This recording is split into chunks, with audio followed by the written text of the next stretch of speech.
তাহলে দ্বিতীয় রাকাতে বসবেন না, তাহলে দ্বিতীয় রাকাতে বসবেন না। আর বাইহাতে হাদিসে আসছে রাসূলুল্লাহ সাল্লাল্লাহু আলাইহি ওয়াসাল্লাম বলেছেন লা ইয়াকুদু ইল্লা ফি আখিরিহি, রাসূল শুধু শেষটায় বসবে, শেষ বসাতে।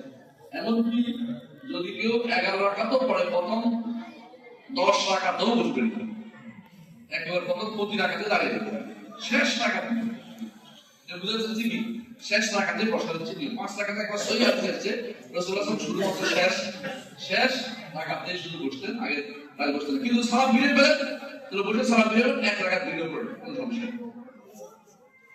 বসেন যারা যেতে চান যারা বসেন।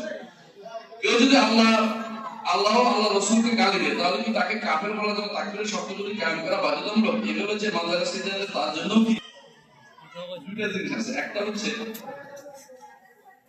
সে আল্লাহ রাসূলকে গালি দেয়, দেখতে হবে সে কোন সমাজে বাস করে। যদি এমন সমাজে বাস করে যেখানে ইসলামের কোনো আলো নাই, সে যত কিছুই করুক না কেন তার হুজ্জত প্রমাণ প্রতিষ্ঠা করতে হবে। কথা বুঝছেন কি?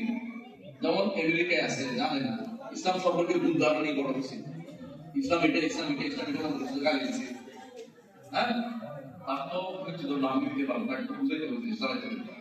অথবা কোন আফ্রিকার কোন জঙ্গলের বাসা জানে না, মুসলিম কমিউনিটিতে নাই, বাংলাদেশের মতো মুসলিম কমিউনিটি আছে, এখানে যদি করে কেউ বলে রাসূলকে গালি দেওয়ার পরে হুজ্জত দেওয়ার দরকার না, এটা দরকার লাগবে না।